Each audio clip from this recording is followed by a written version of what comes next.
to H.R. 5501. During this time of economic difficulty, this bill is humanitarianism gone wild. It's irrational benevolence that we cannot afford. Where are we going to get the $48 billion for combating AIDS and $2 billion for Native American programs? Well, we can get it, we can get it out of programs by gutting programs that are for our own people. We can raise taxes, which would likely throw us into a recession that would leave us with even less of a tax base for our people at home. Or, of course, we can borrow it and let our grandchildren pay for it in some way. And yes, if we borrow it, it will probably come from communist China, making ourselves even more vulnerable to their pressure. Mr. Speaker, we have big hearts, but we need to use our brains. We cannot afford $50 billion of generosity to foreigners.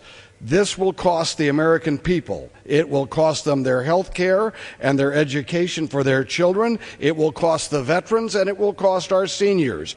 Our economy is facing a catastrophic setback because of the irresponsible spending and taxing policies of the federal government. And now we're going to exacerbate that problem with a $50 billion commitment to provide a health care package to Africa.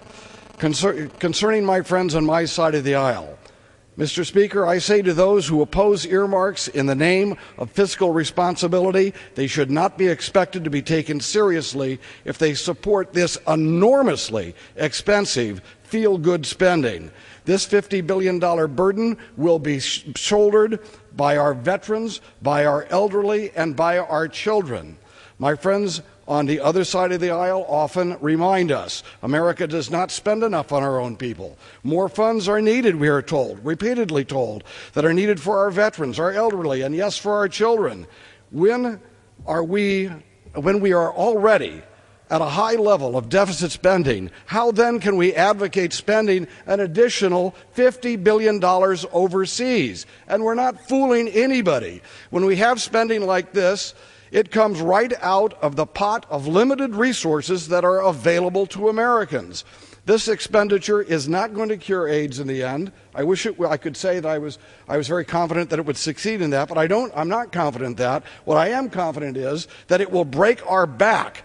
It could well be the 2-ton tree trunk that broke the camel's back, the item that finally destroyed the hope for responsible spending policies by Congress.